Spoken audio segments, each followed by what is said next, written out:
Hi అండి. ఇదైతే వచ్చేసి నా డైలీ రొటీన్ అండి.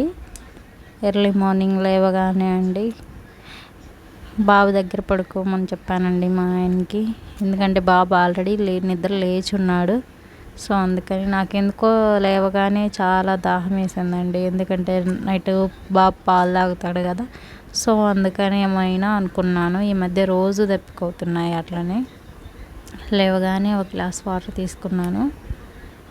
ఇంకా మా వారైతే గోరువెచ్చని నీళ్ళు తాగుతారండి. రాత్రి కాచి ప్లాస్కోలో పోసి పెట్టుకుంటారు. చూడండి, నేను లేచిన టైంకి ఇంకా తెల్లారిని కూడా తెల్లారలేదు, చీకటిగానే ఉంది. అది మేముండే ఏరియా అండి. టౌన్కి మేముండే ఏరియాకి కొంచెం దూరం ఉంటుంది. కొంచెం పల్లెటూరు లాగానే ఉంటుందండి. నేను డ్యూటీ చేసేదైతే టౌన్లోనే. టౌన్కి వెళ్ళాలి మళ్ళీ. వాళ్ళైతే అక్కడ పడుకున్నారు. ఇంకా నా పనులు నేను చేసుకుంటున్నాను. బాబుతో ఆడుకుంటున్నారు మా ఆయన బాగా హాయిగా. ఆయన నిద్రపోతూ చెయ్యి అడ్డు పెడితే వాడే ఆడుకుంటున్నాడు ఇబ్బంది లేకుండా.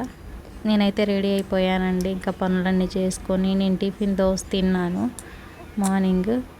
బాబుకి స్నానం చేయించానండి. కొంచెం పనులు హెల్ప్ చేశారు వారు. బాబుకు బట్టలు వేస్తున్నారు పౌడర్ పూసి. వాళ్ళకి రాదు కదండి, మనం చేసినంత బాగా వాళ్ళు చేయరు కదా. ఎలాగో పాపం హెల్ప్ చేస్తున్నారు, ఒక్కదాన్ని చేసుకోలేకపోతున్నానని. ఇంకా ఆఫ్టర్నూన్ టైం అండి. ఇది డ్యూటీ నుంచి వచ్చాక తింటున్నాము. ఇట్లా కూర్చొని మేమిద్దరం ఒక చాటు కూర్చొని తినడమే మాకు ఇష్టం అండి. నాకైతే అలాగే ఇష్టం.